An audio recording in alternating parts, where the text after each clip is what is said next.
kita mulai belajar hari ini, mari kita berdoa agar pada keinginan masing-masing. Berdoa dimulai.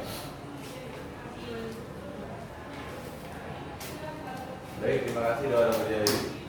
Oke, ada yang nggak masuk hari ini? Ada yang Oh, siapa? Yudita. Oh, kenapa? Yudita sama dong. Kenapa itu? Apa? Maksudnya Bu, kayak nonton. Oh, nonton. Gua nonton. Loh. Oh, nggak ada surat izin apa-apa ya? Iya, nggak ada bolos. Waduh. Oke. Sebelumnya kalian udah pernah itu belajar tentang gerak? Sudah, Bu.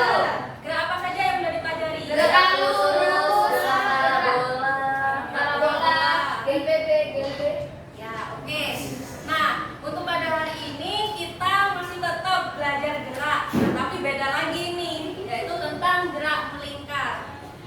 Nah, harapannya untuk dari pembelajaran hari ini kalian bisa mengetahui bagaimana konsep yang ada pada gerak melingkar, terus apa saja besaran fisis yang ada pada gerak melingkar dan penerapannya dalam kehidupan sehari-hari.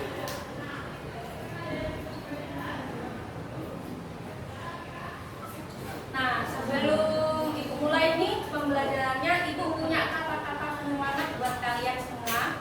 Hiduplah seolah-olah kamu akan mati besok, belajarlah seolah-olah kamu hidup selamanya. Nah, jadi mumpung kalian masih muda ini ya, kita kan nggak tahu ya kapan kita mati. Mumpung ada kesempatan, kalian itu perbanyak-banyak mencari ilmu. Kenapa? Ilmu itu penting buat masa depan kalian semuanya. Ya, Bu. Jangan males ya kalau cari ilmu ya. Kok jangan sampai bosan belajar. Oke, Ibu punya sebuah gambar nih. Kalian tahu gambar apa ini? Sepeda tidak ada. Sepedanya lagi. Iya, Bu, sepeda saya. Punya kalian di rumah? Punya. Oke. Kalian pernah nggak sih punya suatu pemikiran gitu tentang sepeda ini? Gimana sih sepeda ini kok bisa bergerak? Ada yang kepikiran punya ya, gimana? Itu kan bannya melingkar bulat. Ya. Nah, ketika kita kayu itu dia akan berlinding terus. Oke, mungkin Lintang Nambah ya, Bu. iya. Ada rantingnya juga, Ibu, buat Ya. tahan itunya. Oke. Ada yang mau nambahin lagi? Nggak ada? Oke, Ana. Ada yang mengayuhnya, Bu. Jadi bisa Oh iya, Bu. Oke. Semuanya jawabannya benar. Sepeda itu bisa bergerak. Yang pertama, emang di kayu. Ya benar. Kalau nggak di kayu emang nggak bisa jalan. Yang kedua, ada rantainya, Ibu. Kalau nggak ada rantainya mana bisa bergerak? Iya, rantainya ini yang menyambungkan roda ke badan sepedanya. Dan benar katanya Naili, sepeda ini punya roda bentuknya lingkaran, jadi dia bisa bergerak. Nah, sesuai dengan tema pembelajaran kita pada hari ini, sepeda ini bisa bergerak karena rodanya berbentuk lingkaran. Nah, jadi di sini ada kaitannya sama gerak melingkar. Kira-kira nih, gerak melingkar itu apa sih menurut kalian? Ya, Lintang? Geraknya itu melingkar. Pasarnya melingkar. Jadi ya ada manusia itu lah. Oke. Nah, gerak melingkar, benar kata Lintang. Gerak melingkar itu adalah gerak benda yang terjadi pada lintasan melingkar dengan jari-jari di pusat. Nah, gerak melingkar.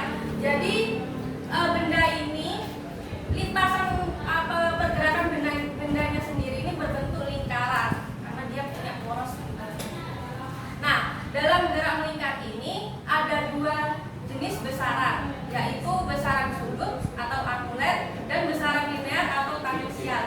Apa sih itu besaran sudut sama besaran linear? Nah, besaran sudut ini merupakan besaran yang arah geraknya itu melingkar dan dia itu membentuk sudut tertentu. Sedangkan kalau besaran linear, dia itu arah geraknya lurus dan juga tidak membentuk sudut. Nah, gerak melingkar ini sama kayak gerak-gerak yang lainnya kayak GLB, GLBB gitu ya. Yang ada dua jenis, yaitu gerak melingkar beraturan dan gerak melingkar berubah beraturan.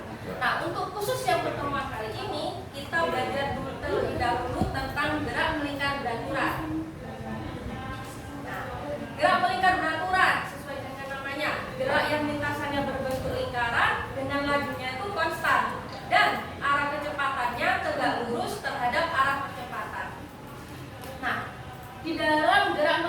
aturan ini terdapat besaran-besaran fisis. Kira-kira apa aja sih besaran-besaran fisis itu? Nah, biar kalian bisa menjawab rasa penasaran kalian, Ibu mengadakan kegiatan praktikum sederhana buat kalian. Ini sekelas dibagi jadi 3 kelompok ya. Iya, Bu. Oh ya, kan kemarin saya minta suruh nyiapin alat berpraktikum kan? Iya. Sudah dibawa? Dibawa. Oke. Bu bagi dulu ya KPD-nya ya. Nah, Ini buat kelompok 1, kelompok 2, kelompok 3. Diperhatikan dulu langkah-langkah buat mengerjakan KPD-nya. Perhatikan ya. Di situ jangan lupa ditulis kelasnya, terus kelompok anggota kelompoknya jangan lupa loh ya. Identitas kalian penting. Identitas, guys. Ya, nama sama absennya. Terus itu dibaca tujuannya apa, alat bahannya disiapkan.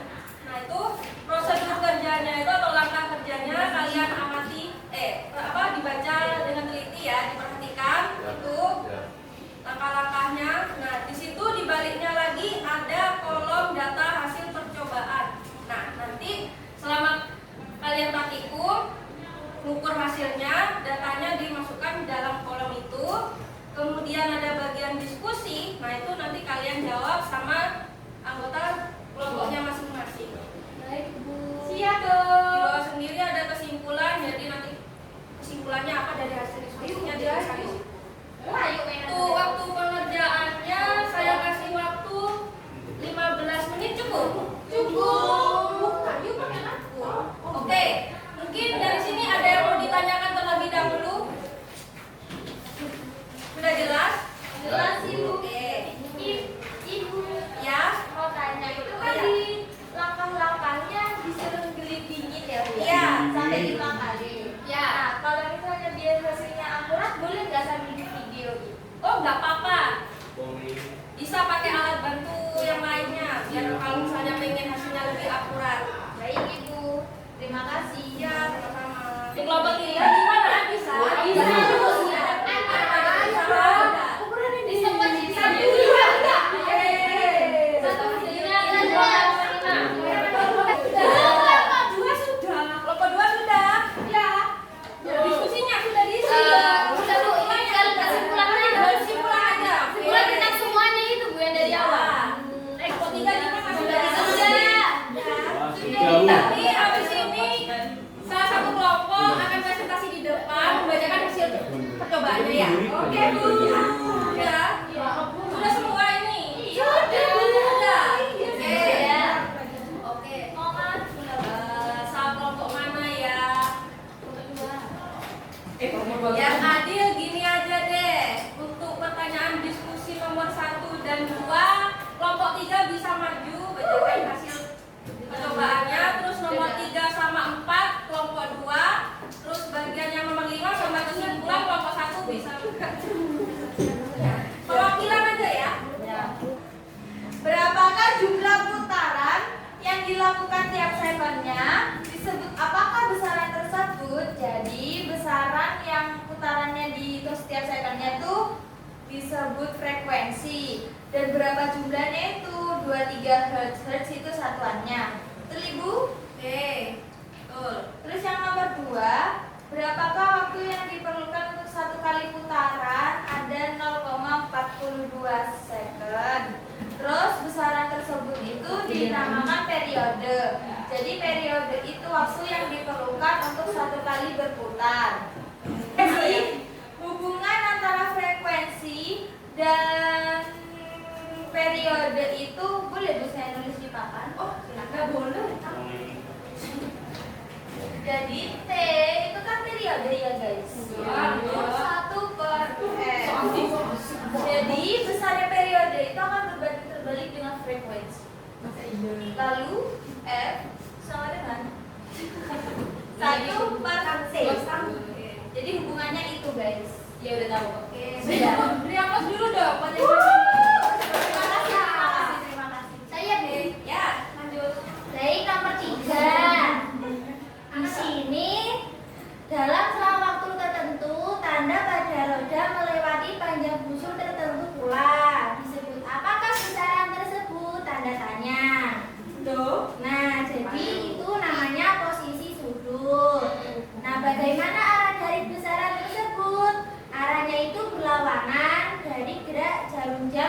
panjang susun lingkaran. Bagaimana formula matematisnya?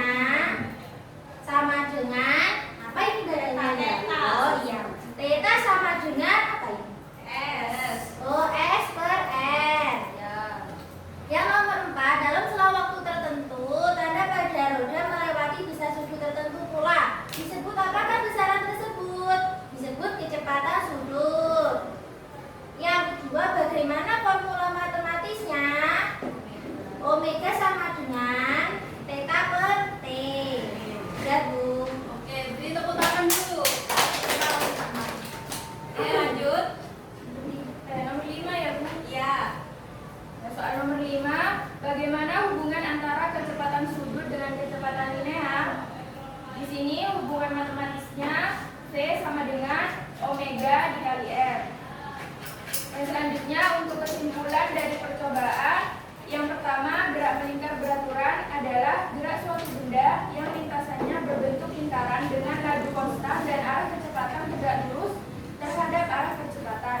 Yang kedua, besaran yang terdapat dalam gerak melingkar diantaranya frekuensi, periode, sudut putaran, kecepatan sudut, dan kecepatan linear. Sudah, Bu. Oke, beri tepuk tangan. Yang ketiga susah Ayu. Terima kasih, Bu. Terima kasih juga. Oke. Sini sih. Kira-kira. Tadi ada kesulitan nggak waktu praktikum? Tidak. Tidak. Waktu ngelindinginnya nggak susah? Sedikit susah, Bu, tapi menemukan Ini ya. Iya, Bu. Ngukur waktunya nggak kesusahan. Susah, Bu. Susah. Iya. Karena ada bantuan stop. Ya. Tapi kalian kan udah bisa kan ya? Udah paham Bisa. kan ya? Bisa. Udah paham, Bu. Oke, Ibu memberi penguatan ya buat kalian.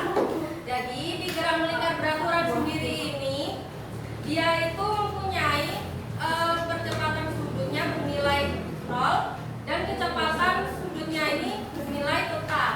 Sini. Nah, seperti yang udah kalian lakukan praktikum tadi, untuk besaran fisis gerak melingkar ini ada banyak ya, memang. Yang pertama ada periode dan frekuensi. Periode itu merupakan selang waktu yang dibutuhkan untuk melakukan satu putaran penuh. Sedangkan frekuensi itu banyak putaran yang dihasilkan dalam setiap satu detiknya. Seperti yang sudah dituliskan sama Lintan di papan ini ya, hubungannya untuk periode dan frekuensi. T sama dengan 1 per F atau F sama dengan 1 per T. Nah, untuk periodenya sendiri ini bisa dihitung pakai cara mengukur waktunya itu terus dibagi sama jumlah putarannya. Kalau frekuensinya itu kalian tinggal balik aja jumlah putarannya yang dibagi sama waktu.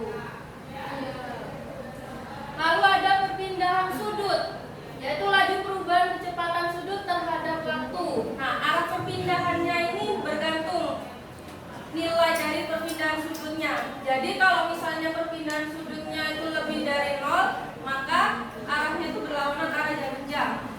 Nah, kalau misalkan perpindahan sudutnya itu nilainya kurang dari 0, maka putarannya itu searah jarum jam. Sebenarnya untuk perpindahan sudut ini ada 3 cara menghitungnya itu.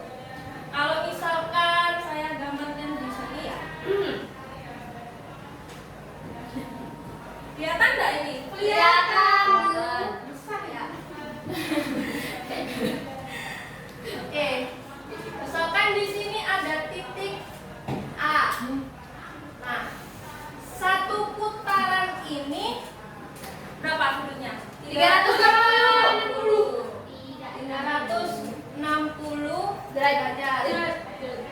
Ini kalau dinamakan derajat, berarti kalau satu putaran ini sama dengan 360 derajat. Satu putaran. Lalu ada juga selain sudut itu satuan SI-nya, satuan internasionalnya itu radian. Lingkaran ini kalau misalnya saya uraikan kan jadi garis lurus kan? Ya. Kalian ingat rumusnya itu enggak sih keliling lingkaran?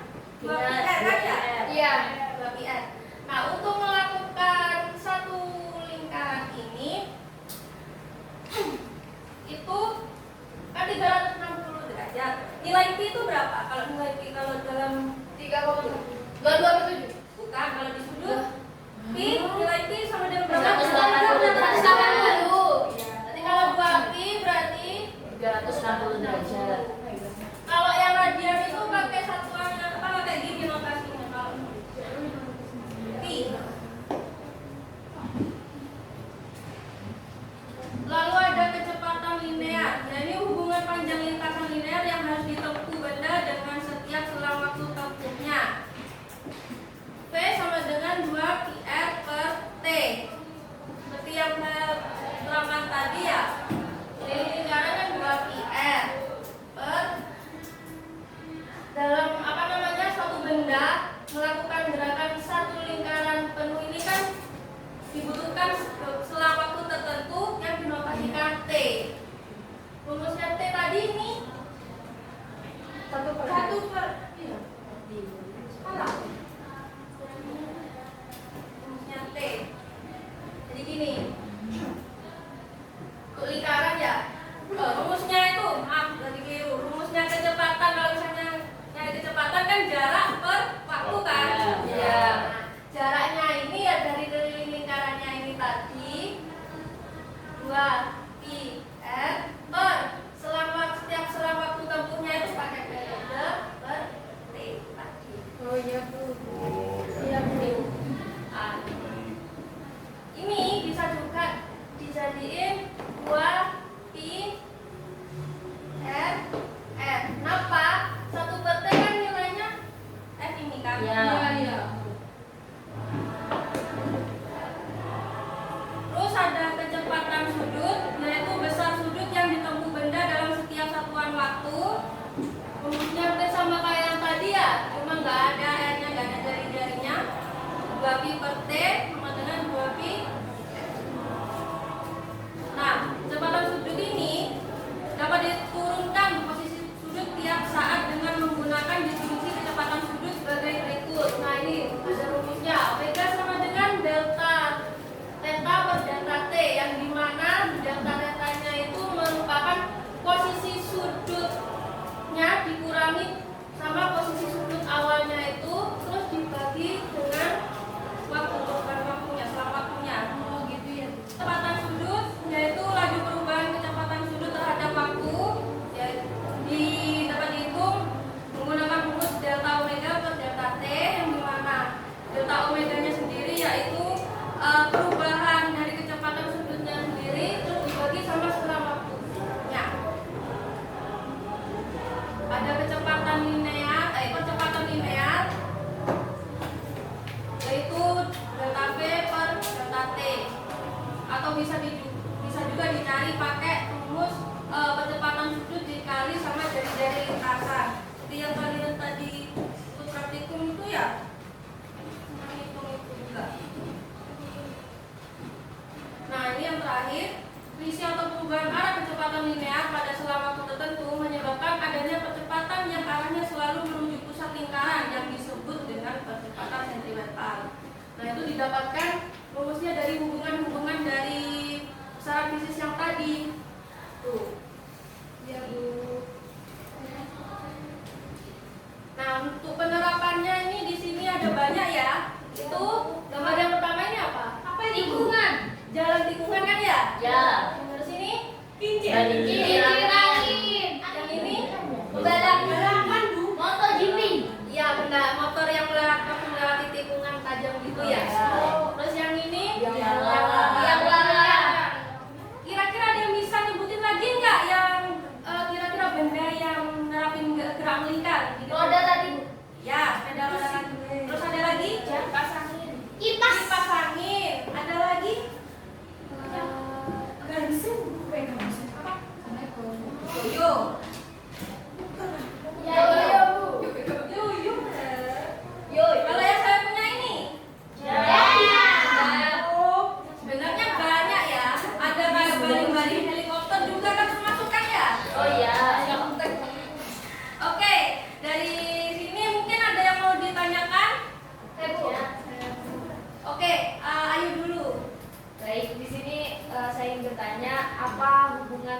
antara gerak melingkar dengan gerak lurus, Bu? Oke, Terima kasih.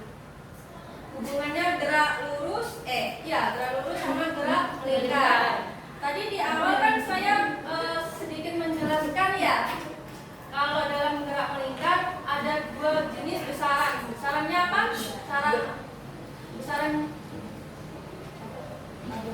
Besaran, aku lupa lagi. Besaran sudut sama besaran Linier. Besaran linier tadi besaran yang arah geraknya lurus. Iya. Nggak membentuk sudut kan? Ya, Bu. Kalau yang besaran sudut itu besaran yang arah geraknya Putar. melingkar Melingkar. dan membentuk sudut. Jadi untuk perbedaannya gini. Perbedaannya hubungannya. Kalau besaran sudut saya gambarkan di tabel aja ya. Ya, Bu.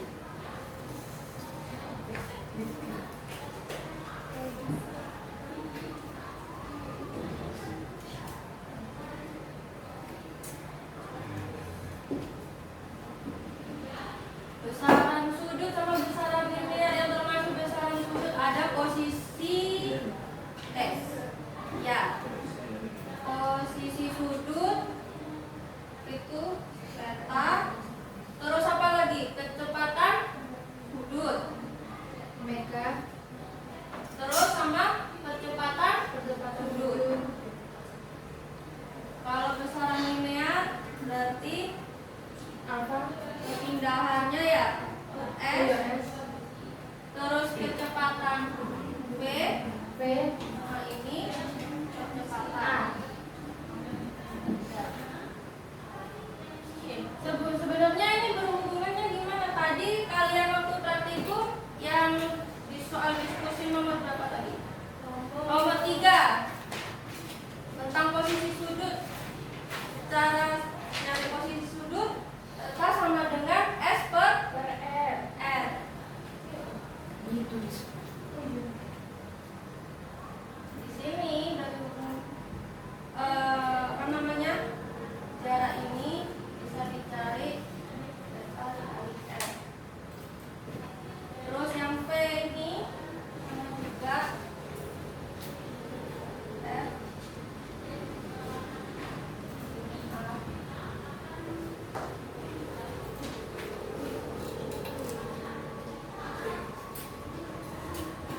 Jadi mereka itu saling berhubungan. Seperti yang tadi saya awal sudah dijelaskan ya. Kalau misalnya lingkaran saya urai kan jadi garis lurus kan? Iya, Bu. Oke, ada lagi yang mau tanya? Saya, Bu. Ya, mungkin. Izin bertanya, mengapa dalam gerak melingkar kecepatan sudutnya sama dengan 0? Oke. Jadi gini ya.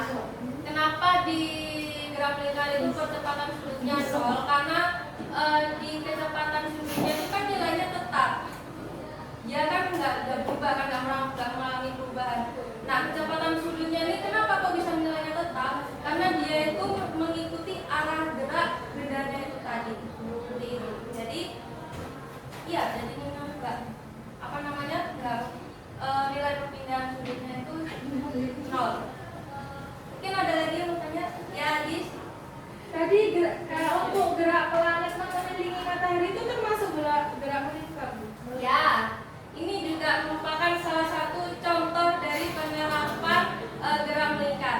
Kalian tahu kan ya, di sistem tata surya, matahari, terus planet-planet, lintasan planet-planetnya kan berbentuk lingkaran, toh? Iya, Bu. Dia itu planetnya itu memiliki gaya tarik gravitasinya oleh matahari. Nah, sehingga dari gaya gravitasinya itu tadi, dia itu ada pengaruhnya ke gaya sentripetalnya. Nah, gaya sentripetal ini yang apa namanya, tugasnya itu mempertahankan planet itu tetap berada di lintasannya itu sendiri. Jadi dia geraknya tetap melingkar. Andai kan kalau nggak ada gerak sentripetalnya, otomatis dia akan bergerak